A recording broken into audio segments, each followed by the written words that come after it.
Daniel chapter number 2, verses number 31 through 35. Thou, O king, sawest, and behold, a great image. This great image, whose brightness was excellent, stood before thee, and the form thereof was terrible. This image's head was of fine gold, his breast and his arms of silver, his belly and his thighs of brass, his legs of iron, his feet part of iron and part of clay. Thou sawest till that a stone was cut out without hand, which smote the image upon his feet, that were of iron and clay, and brake them to pieces. Then was the iron, the clay, the brass, the silver, and the gold broken to pieces together, and became like the chaff of the summer threshing floors. And the wind carried them away, that no place was found for them. And the stone that smote the image became a great mountain, and filled the whole earth. What a dazzling image. Great and tall, sparkling and gleaming right there in front of the king. And so many people, when they tell this story, the only thing they focus on is the great image.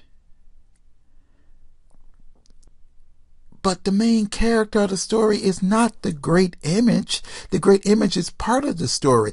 The main part of the story is the great stone that smote the image in the feet and then destroyed it and became a great mountain, and it rained and filled the entire earth. That's the main character.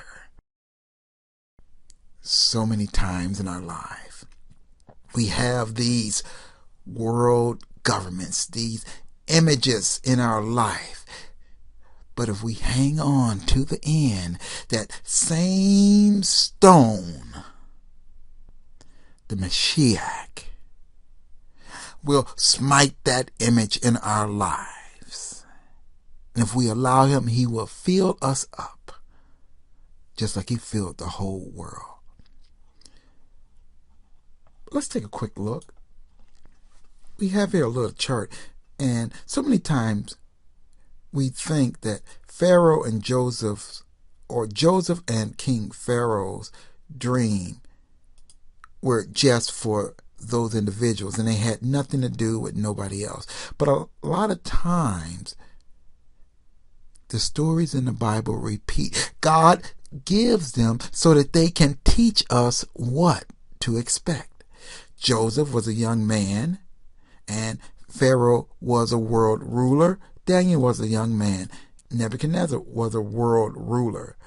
These dreams both will affect the world at their times.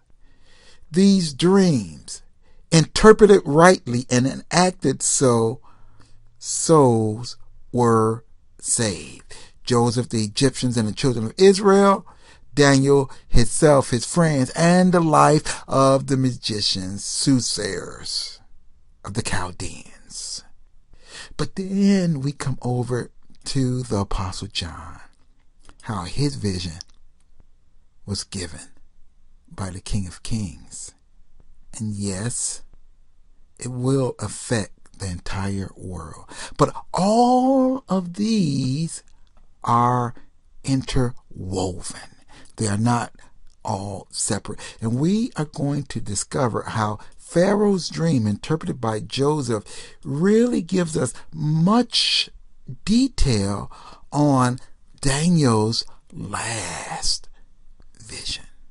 In the closing chapters of Daniel, how they detail out for us hidden treasures and hidden mysteries.